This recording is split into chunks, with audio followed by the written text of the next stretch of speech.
I'd like to point out that according to the CAFE standards as written by themselves, first enacted by Congress in 1975, the purpose of CAFE is to reduce energy consumption by increasing the fuel economy of cars and light trucks. NHTSA has recently set standards to increase CAFE levels rapidly over the next several years, which will improve our nation's energy security and save consumers money at the pump. That is the purpose of the CAFE. We don't want $10 a liter prices. If you don't know what a liter is, that's less than 2 liters is still less than a gallon. So $20 a gallon prices as they have in Europe today. We're trying to avoid that. California alone is known as a very car culture centered. And so the last thing we want to do is impale our own economy by stopping vacation or travel through states solely because it's too expensive for the gas. And so our point is the CAFE standards are there to increase energy security so we can make better use of what we have now. And so I'd also like to address one point I wasn't able to address earlier. My opponent claimed that the CAFE standards reduce the safety of cars. I'd like to refute that. The new system called Reformed CAFE, as according to the NHTSA Administrator Nicole R. Nason before the U.S. House of Representatives in January 2013. This new system, called Reformed CAFE, is based on requiring automakers to achieve improved fuel economy not by downsizing, but by adding fuel-saving technologies. Basing CAFE standards on adding fuel-saving technology instead of downsizing vehicles has a number of benefits.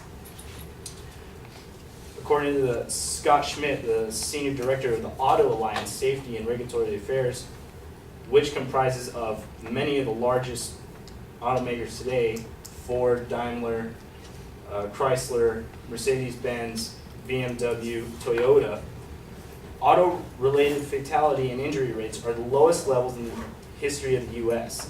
Lighter vehicle designs are developed with both fuel efficiency and public safety in mind. Today's mostly aluminum paneled cars are much lighter than the steel cars that we used back in the 50s and 60s. Back then, we also had much looser standards and lack of sometimes seatbelts and even airbags back in the day. Now today we have multiple crumple zones engineered into cars, along with airbags and seatbelts and even collision avoidance technologies to make the cars you drive today safer. In fact, by 2016, just as a random fact, your rear view cameras are going to be required in every brand new car by 2016. This is a show of how the industry is definitely getting safer over time.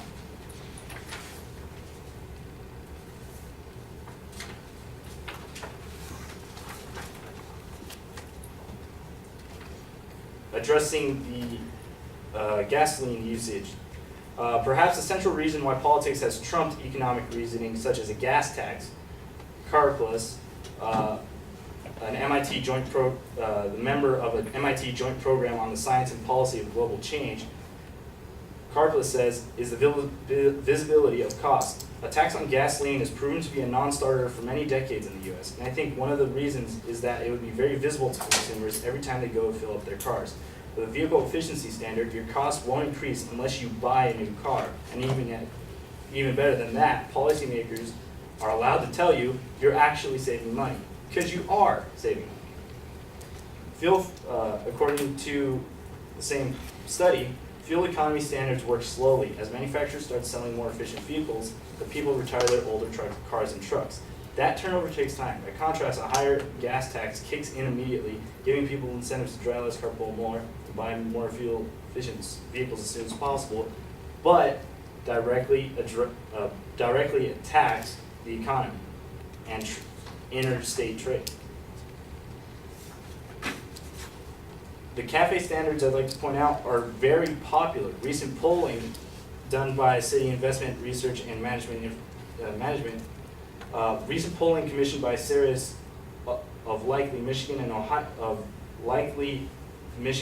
voters shows 80% of likely Ohio voters and 76% of likely Michigan voters believe in a national 60 mpg standard will encourage American car makers to innovate, boosting sales and protecting American auto jobs in Michigan and Ohio, the heart of the American auto industry. Likely voters overwhelmingly support the 60 mpg fuel efficiency standard. These are the people that work for the companies and use their products. So, I mean, they're right behind the lines. So I believe we can side with them and their authority.